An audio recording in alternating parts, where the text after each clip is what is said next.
perkara yang mendorong Anda untuk tidak mencari-cari apa yang tidak ada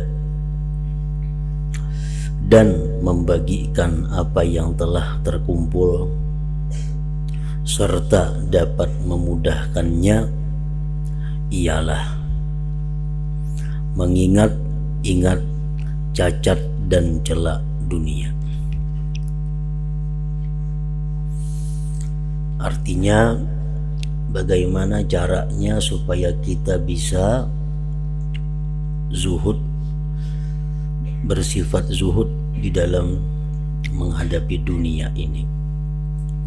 Caranya adalah mengetahui, memperdalam dan mengingat-ingat tentang celak dan cacatnya ini dunia.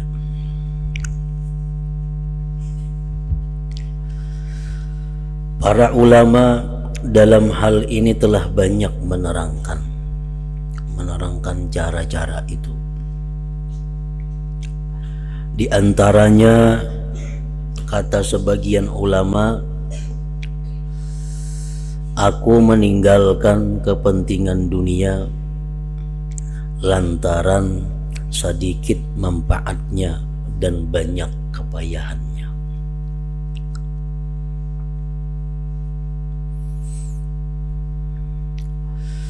Yang kedua, cepat kerusakannya. Yang ketiga, dan kehinaan orang yang mempunyainya. Nah, ini pendapat sebagian ulama, satu cara untuk mendinginkan hati terhadap gemilau duniawi ini.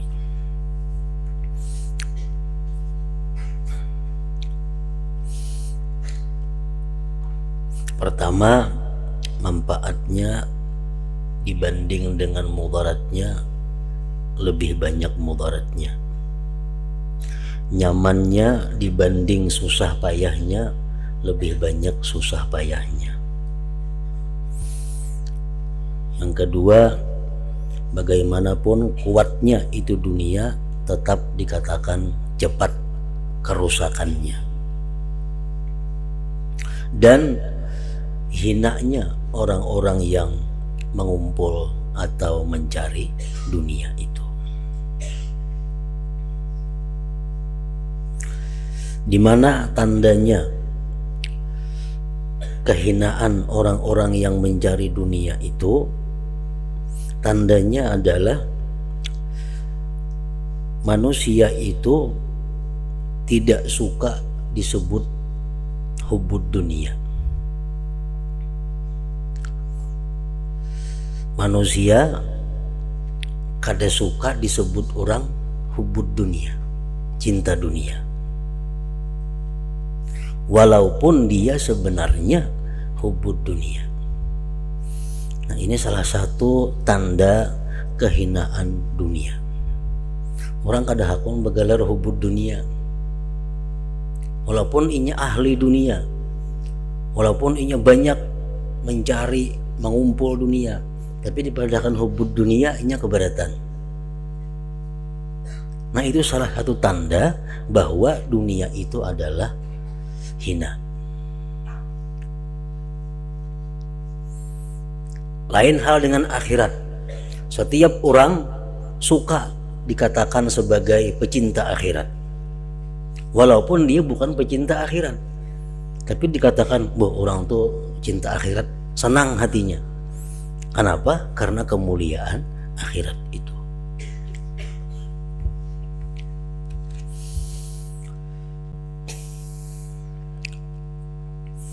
Imam Ghazali berkata, guruku ujar Sidin Abu Bakar Al-Warraq berkata, perkataan ini benar. Perkataan yang tadi itu bujur, bahwa dunia itu banyak susahnya daripada nyamannya, cepat rusaknya, dan hinanya orang-orang yang mencari dan mengumpulkannya. Tetapi perkataan ini berbau cinta dunia yang sumerbak. Tetapi Yesitin perkataan tadi ada baunya cinta dunia.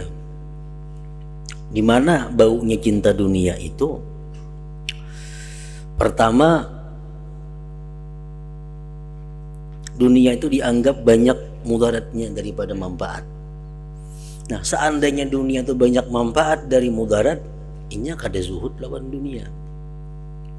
Andai kata dunia itu kada cepat rusak, dia kada zuhud dengan dunia. Nah, jadi perkataan tadi bujur tapi ada mengandung bau hubud dunianya. Sebab orang yang mengeluhkan terpisahnya satu perkara tentu merasa suka bila bertemu dengan perkara itu. Orang yang mengeluhkan terpisahnya satu perkara, kita kehilangan sesuatu yang kita cintai. Nah, bila kita bertemu dapat sesuatu yang hilang itu, otomatis kita merasa suka. Dan barang siapa meninggalkan satu perkara karena adanya orang lain yang memiliki perkara itu, maka ia pasti senang seandainya memiliki perkara itu sendirian. Kalau kita meninggalkan dunia, kita kada suka dengan dunia karena kebanyakan pecintanya. Berebut-rebut bakalah aku. Nah, jakanya kada berebut bisa kada bakalahnya.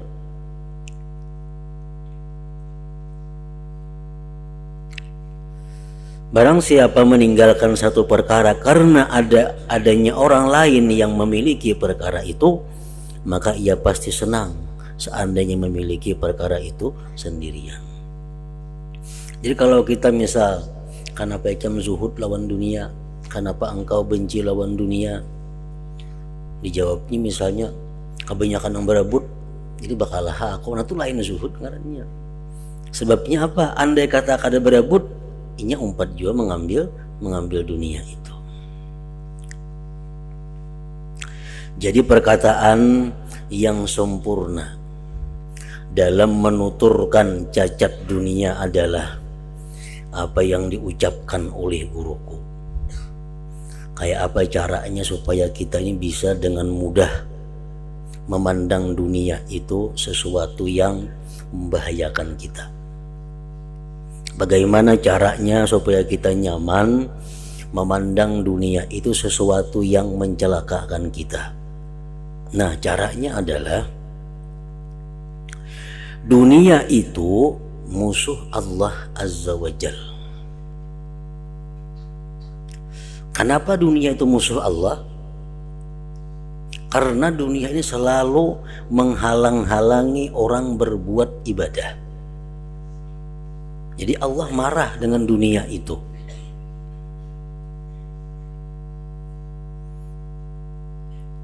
Dunia itu musuh Allah Azza wa Jal. Sebab apa? Menghalangi orang untuk mengingat Allah, menghalangi orang untuk berbuat kebaikan, menghalangi orang untuk berbuat menuntut ilmu. Jadi Allah musuh dan engkau mencintainya. Nah, kalau kita mencintai musuh Allah, berarti kita bertentangan dengan Allah.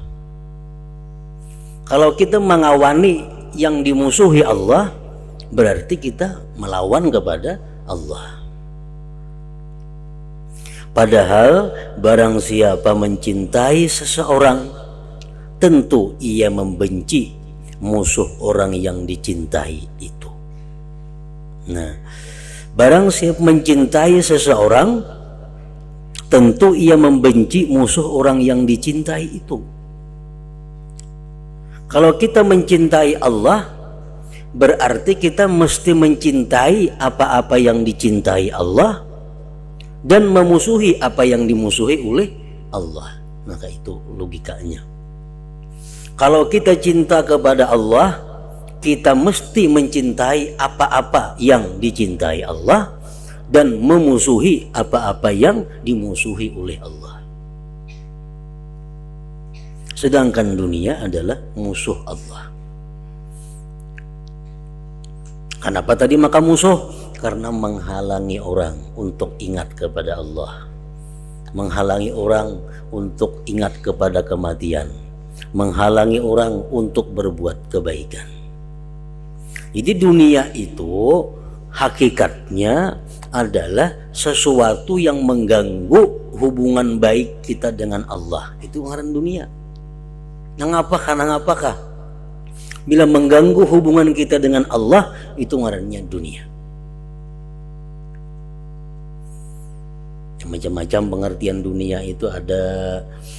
Dipandang dari satu sisi, dunia itu maqablal maut, sesuatu yang sebelum mati. Ada pengertian dunia, bisa juga itu. Tapi yang dimaksud di dalam bab ini kita mesti zuhud dengan dunia.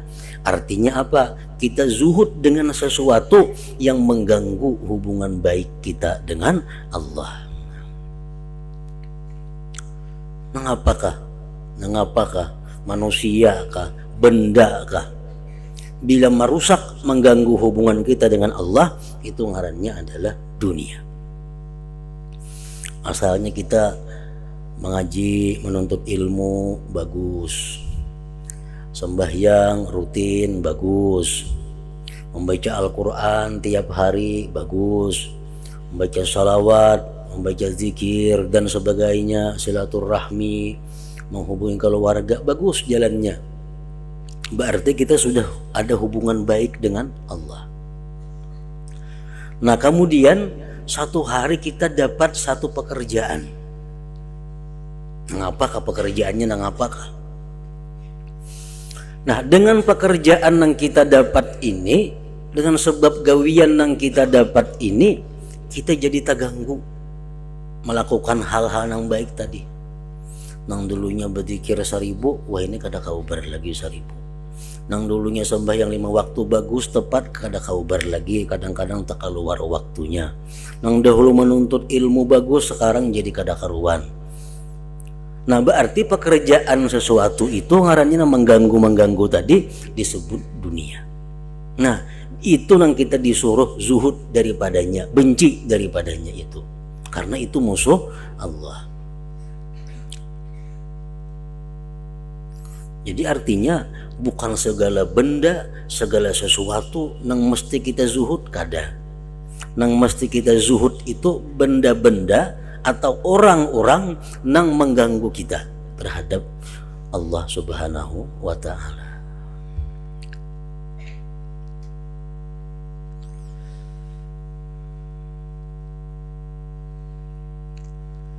Baik mengganggu banyaknya ibadah, mengganggu kuantitas ibadah, atau mengganggu kualitas ibadah. Umpamanya kita sehari zikir la ilaha illallah 1000, salawat 1000, tasbih 1000, Quran sajus, sembahyang 5 waktu bagus, sebagainya bagus.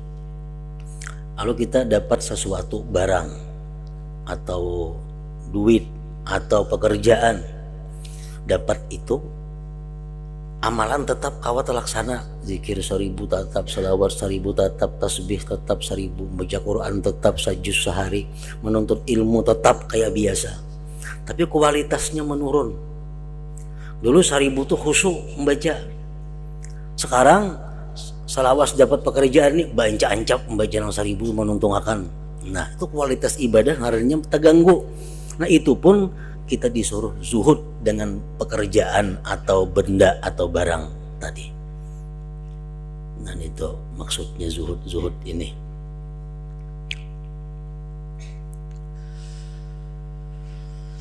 Nah bagaimana supaya zuhud kepada dunia? Yang nyaman itu adalah dunia itu musuh Allah. Kenapa? Mengganggu hubungan kita dengan Allah. Nah, bila kita mencintai Allah, otomatis kita mencintai yang dicintai Allah dan memusuhi apa yang dimusuhi Allah. Selain itu, dunia menurut asalnya adalah kotoran berupa bangkai. Cobalah lihat, akhir dunia tentu menjadi kotor dan rusak. Morat-marit, berantakan dan habis. Kayak apa aja haratnya, hibatnya nangaran dunia ini, tapi 10 tahun, 100 tahun akan datang hancur. Barangkah, manusiakah, kayak apa aja hibatnya, kayak apa aja mantapnya, bagusnya, tapi 50 tahun akan datang lainnya kada beres lagi. Nah, tetapi dunia itu bagaikan bangkai yang diperciki wewangian dan dibungkus dengan perhiasan. Karena itu orang yang lupa gampang terbujuk. Sebaliknya orang yang sempurna akalnya merasa benci. Jadi beberapa macam cara untuk kita bisa zuhud tadi. Para ulama mengajarkan kepada kita kayak apa cara supaya kita bisa menjauhi dunia ini. Artinya menjauhi hati kita, jangan sampai diisi oleh dunia.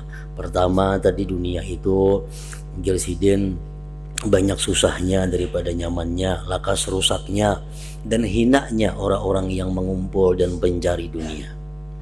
Namun itu kadang mampan, kadang mengurangi kecintaan kita kepada dunia.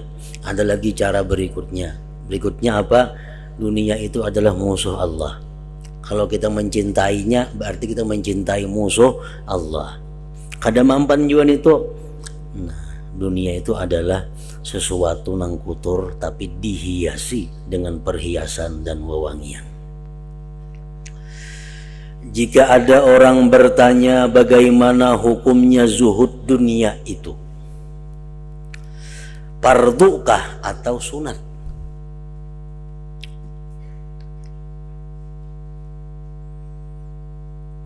Maka hendaklah diketahui bahwa zuhud itu menurut pendapatku ada yang tertuju kepada barang halal dan ada yang tertuju kepada barang haram. Kan dunia ini ada yang halal, ada yang haram. Kita disuruh zuhud dengan dunia, baik yang haram atau yang halal. Kalau tertuju kepada barang haram maka hukumnya fardu ain. Ada dunia bagus, nyaman, untungnya banyak, tapi haram. Nah, wajib kita zuhud, wajib kita menjauh daripadanya. Wajib kita membencinya. Ini zuhud nang wajib. Sedangkan kalau tertuju kepada barang halal, hukumnya sunat. Ada dunia melimpah ruah dan halal, maka kita membencinya, menjauhinya, menolaknya, itu adalah sunat. Itu dasar hukumnya. Dasar hukumnya. Tapi kayaknya tergantung akibatnya pulang. Akibatnya lain lagi hukumnya. Ada dunia, duit contohnya, halal. Ini barang halal. Kita sunat meninggalkannya. Sunat. Tetapi kalau berakibat kepada kerusakan dalam diri kita, itu bisa wajib meninggalkannya. Contohnya, ada usaha nang halal, tetapi kita ini selama menjalankan usaha nang halal ini, sembahyang kita banyak tertunda. Dulu silaturahmi bagus, sekarang jadi terputus gara-gara berusaha ini. Nah, padahal usahanya halal. Nah, meninggalkan usaha halal itu hukumnya fardu juga.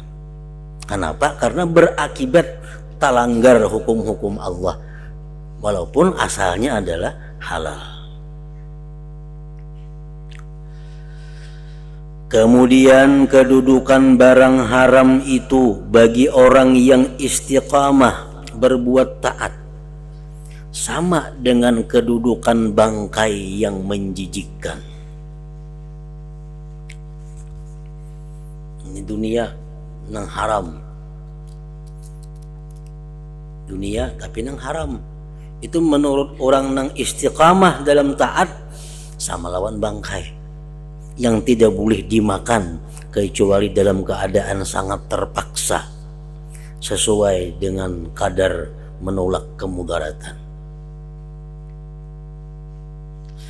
Adapun zuhud kepada barang halal, barang ini halal tetapnya menolak.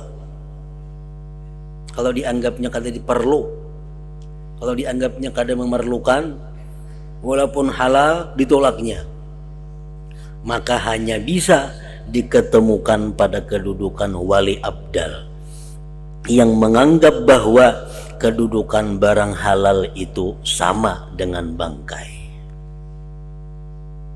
Kalau orang-orang wali abdal, dunia nang halal pun bangkai dianggapnya.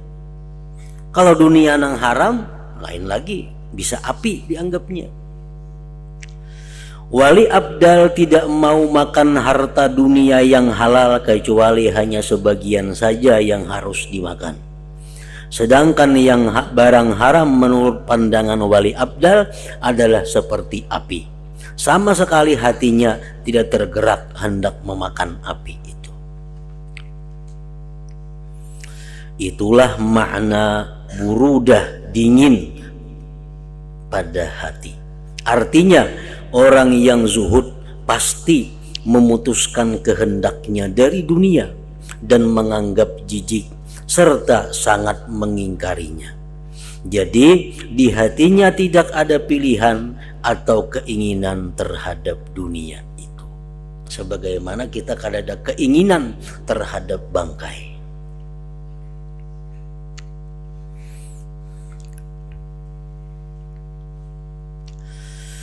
Bila Anda bertanya, bagaimana caranya dunia yang demikian enak dan selalu dicari orang harus dianggap seperti api atau bangkai yang menjijikkan dan berubah rupa, padahal diri dan tabiat kita seperti ini. Kayak apa pulang caranya supaya kita tuh kawa menganggap dunia ini bangkai atau api, sedangkan dunia itu nyaman, sedangkan dunia itu enak sesuai dengan tabiat diri kita. Ketahuilah bahwa orang yang diberi taufik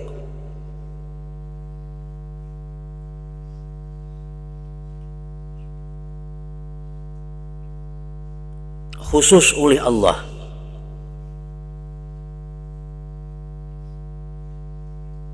taufik itu apa artinya? Khalqu qudrati ta'at bil abdi. Allah menciptakan kemampuan berbuat taat di dalam diri hamba. Itu ngarannya taufik. Nah, kalau kita nih kawa sembahyang, itu ngarannya kita diberi Allah taufik. Kita kawa bersedekah, kita ngarannya diberi Allah taufik. Mun kita tahu aja hanyar sembahyang tuh baik, bersedekah tuh baik, puasa baik, tapi kita belum kawa melaksanakan, belum diberi taufik lagi. Walaupun sudah diberi hidayah, sudah diberi petunjuk, tapi belum kawa menggawi. Ketahuilah bahwa orang yang diberi taufik khusus oleh Allah dan mengerti cacat dunia serta mengetahui betapa kotor dunia menurut asalnya, tentu beranggapan dunia itu benar-benar seperti bangkai. Nah, untuk menganggap dunia ini seperti bangkai sehingga hati kita kada tertarik, itu diperlukan ilmu pengetahuan. Nah, bila orang kada tahu, pasti menganggap dunia itu nyaman. Nah, supaya kawa menganggap dunia itu bangkai, itu mesti melalui ilmu pengetahuan. Orang yang merasa heran atas keteranganku ini tidak ada lain kecuali orang-orang yang mencintai dunia. Lagi pula buta mata hatinya, tidak menyadari keburukan dan cacat dunia, serta terbujuk oleh gemerlapnya dunia. Aku akan memberikan perumpamaan tentang kedudukan dunia bagaikan api atau bangkai. Contohnya, bahwa tadi apa? Untuk menganggap dunia ini bangkai itu ada kawa kita, kecuali kita ada ilmu pengetahuan. Nah, misalnya ada seseorang membuat manisan, jenang atau dudul. Ada orang maulah dudul dengan adunan-adunannya seperti gula dan sebagainya. Kemudian ia membubuhkan sedikit racun yang mematikan pada adunan itu.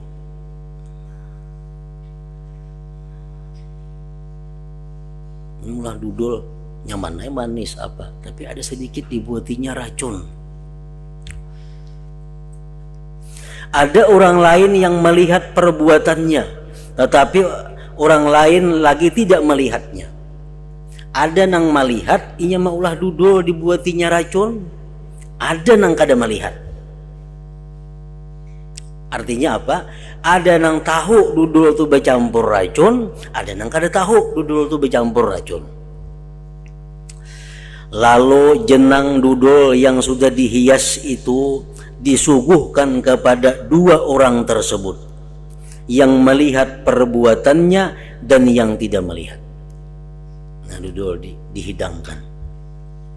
Nah, saya kong tahu dudul ini beracun, nya mengaji tahu, memperhatikan orang maulah, oh tahu dudul ini beracun. Nah, saya kongnya kada melihat, kada tahu pada dudul itu beracun. Orang yang melihat tercampurnya racun pada jenang dudul tentu merasa benci, dan di hatinya sama sekali tidak ada keinginan memakan jenang itu. Pasti sudah mencapai kada hendaknya, ia tahu pada itu racun yang baginya bagaikan api. Bahkan lebih, karena adanya cacat yang ia ketahui, yakni kebinasaan dirinya bila ia memakan jenang itu. Ia sama sekali tidak terbujuk oleh bentuk lahiriah dan bagusnya jenang dudul tadi. Adapun orang yang tidak mengetahui adanya racun dalam jenang tersebut, maka ia dapat terbujuk oleh bentuk lahiriah jenang yang sudah dihias. Ia ingin sekali dan tidak sabar hendak melahapnya. Ia pun pasti heran kepada temannya yang membenci jenang itu. Apa yang mau makan nyaman dudulnya manis, aneh inya. Nang si kada tahu nih merasa aneh lawan kawan nang tahu nih. Apa yang mau aku makan nyaman manis. Malahan kadang-kadang menganggap bodoh temannya yang tidak mau makan jenang itu. Bungulnya yang mau aku makan kenapa?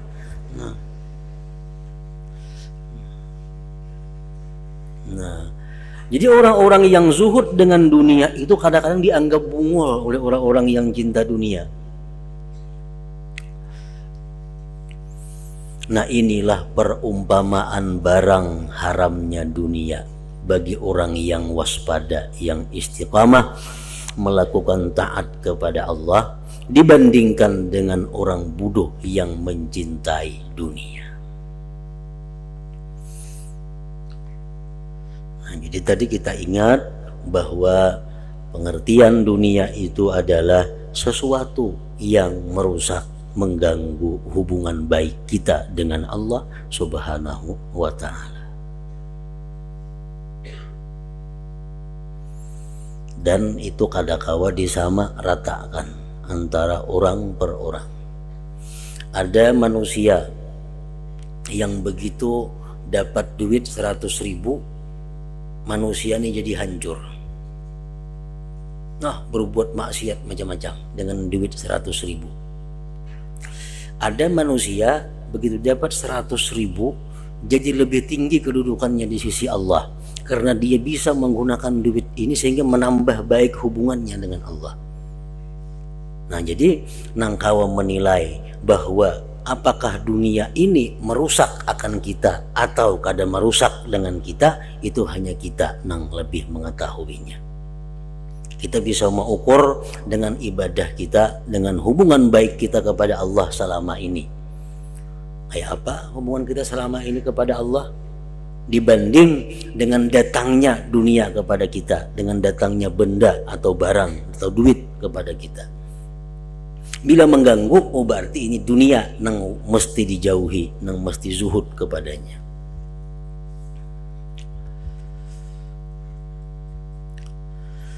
Andai kata orang yang menyuguhkan jenang tidak menaruhkan racun, melainkan hanya meludah atau membuang ingus pada adunan jenang itu, lalu diberi wewangian dan dihiasi, maka orang yang melihat perbuatannya tentu merasa jijik terhadap jenang tersebut dan enggan memakannya. Kada usaha racun, hingus saja dibuatinya di situ. Kita melihatnya membuatin itu. Kecuali dalam keadaan sangat terpaksa dan amat berhajat. Kecuali kita dalam keadaan lapar nang bisa membahayakan nyawa kita. Sedangkan orang yang tidak melihat jenang tercampur ludah atau ingus, maka ia tidak mengerti dan terbujuk oleh bentuk jenang. Lagi pula sangat menginginkannya dan senang sekali, lalu langsung memakannya walaupun tercampur ingus. Karena inya kada tahu. Inya kada tahu. Inilah contoh dunia yang halal bagi dua golongan. Orang yang waspada, yang istiqamah beribadah, dan orang yang cinta dunia serta lupa tugasnya beribadah.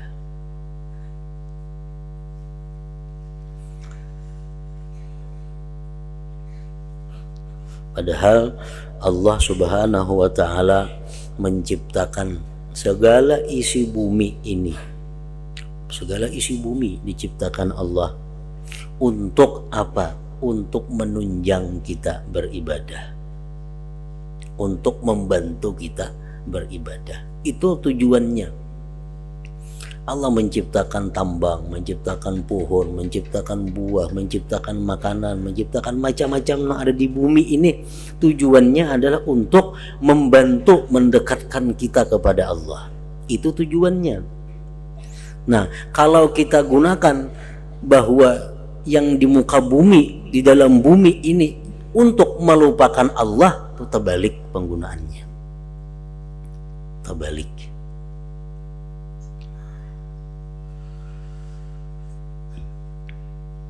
Allah menciptakan ini supaya kita nyaman beribadah. Allah mengulahkan ini supaya kita lebih tenang beribadah. Allah menciptakan ini supaya kita lebih mudah silaturahmi. Allah menciptakan ini supaya kita mampu nyaman berbuat kebaikan. Diulahkan Tuhan bumi dan isinya. Nah, kalau kita menggunakan bumi ini ternyata kita lupa kepada tujuannya, nah itu yang salah.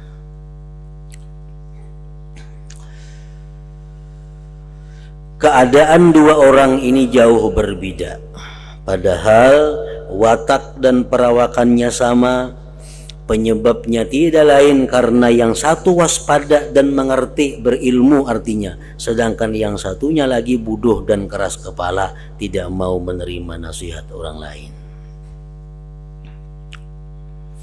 Seandainya orang yang cinta dunia itu melihat apa yang dilihat oleh orang yang zuhud, niscaya ia akan ikut benci kepada dunia. Orang tuh cinta dunia, lalu ia melihat kepada orang zuhud, dan mempelajari, mendalami kenapa ingin itu zuhud dengan dunia, pasti ia akan benci kepada dunia. Sebaliknya, umpama orang yang zuhud itu bodoh dan tidak melihat apa yang juga tidak dilihat oleh orang yang cinta dunia, pasti ia pun ikut mencintai dunia. Orang nang zuhud nih kalau inya bodoh, melihat orang yang mencintai dunia, akhirnya dia pun bisa ikut mencintai dunia.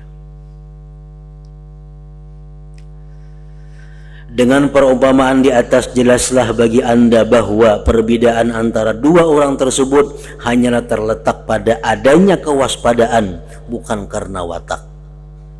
Apa yang kuterangkan ini merupakan patokan yang berguna dan perkataan yang benar, serta diakui kebenarannya oleh orang yang berakal sempurna dan mau sadar. Allah Ta'ala lah yang menguasai hidayah dan taufik dengan anugerahnya. Jika ada orang bertanya, mau tidak mau kita harus mengurusi dunia supaya kita bisa tegak beribadah. Kayak apa kita mau kada mengurusi dunia? Mau kita benci dunia? Kayak apa kita berpakaian? Kayak apa kita hendak makan? Kayak apa kita hendak berumah? Kayak apa hendak berkendaraan? Padahal itu merupakan sarana untuk ibadah. Lalu bagaimana kita diharuskan zuhud? Nah, ketahuilah bahwa zuhud itu berhubungan dengan kelebihan. Yaitu apa yang tidak dibutuhkan bagi tegaknya bangunan tubuh.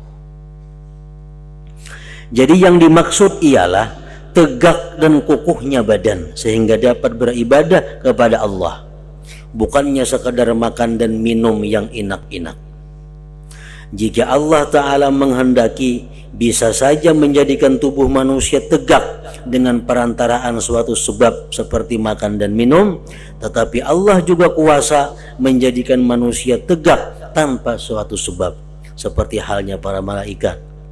Kemudian kalau Allah Ta'ala kuasa menegakkan tubuh manusia dengan suatu sebab, maka Allah pun kuasa bila Dia menghendaki menegakkan Anda dengan apa yang sudah Anda punyai atau dengan usaha dan pekerjaan Anda.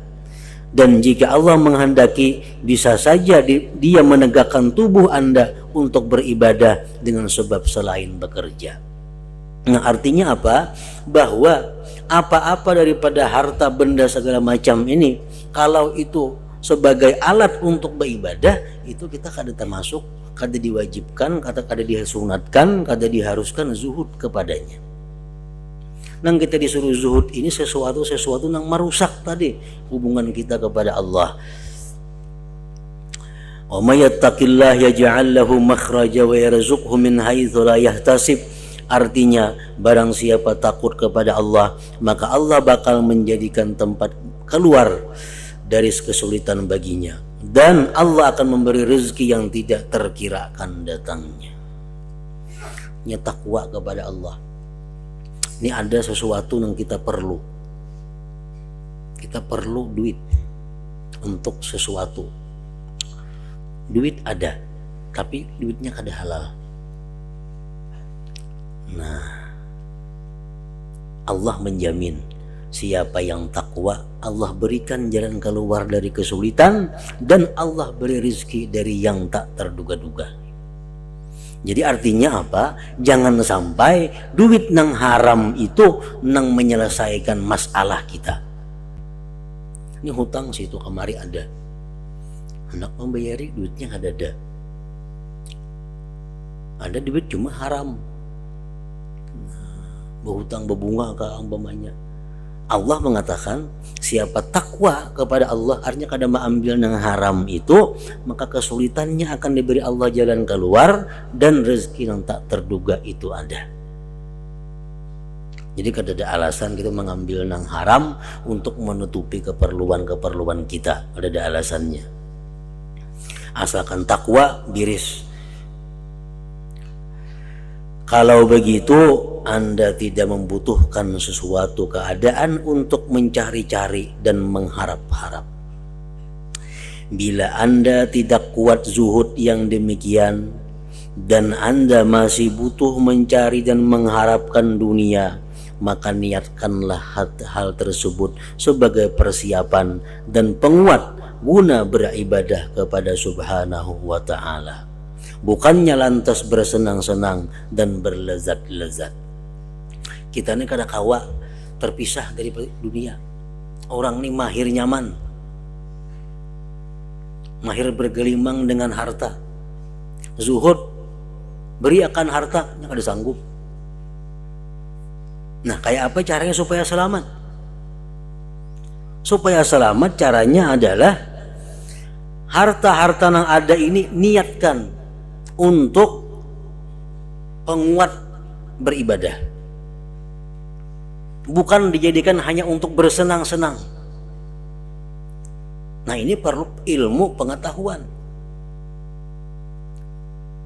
Jadi harta yang sedemikian banyak yang inya miliki ini, yang biasanya digunakannya bersenang-senang, berpuya-puya, berlezat-lezat. Nah, mengaji bab zuhudnya kada sanggup memberikan harta yang banyak itu. Nah, ubah kelakuannya aja. Ayo ya hartanya ganakan, niatnya diubah. Nah, apa niatnya diubah? Pertama, hartaku yang ada ini ku niatkan kalau sewaktu-waktu ada orang-orang nang hendak berhutang, kena ku hutangi. Orang yang membutuhkan, ku bantu.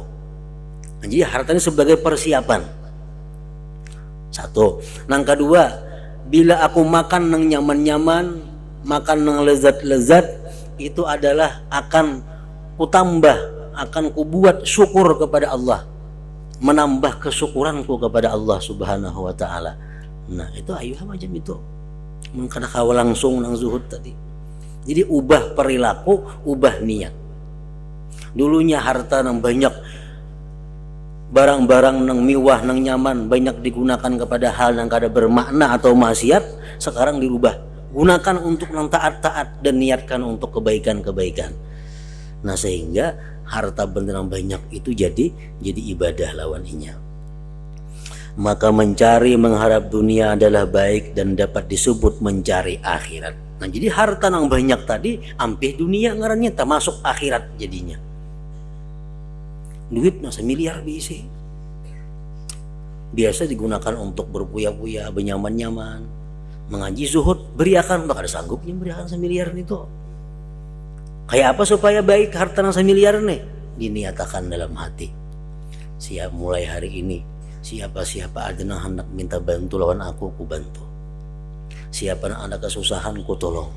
Siapa anak berhutang, ku hutangi.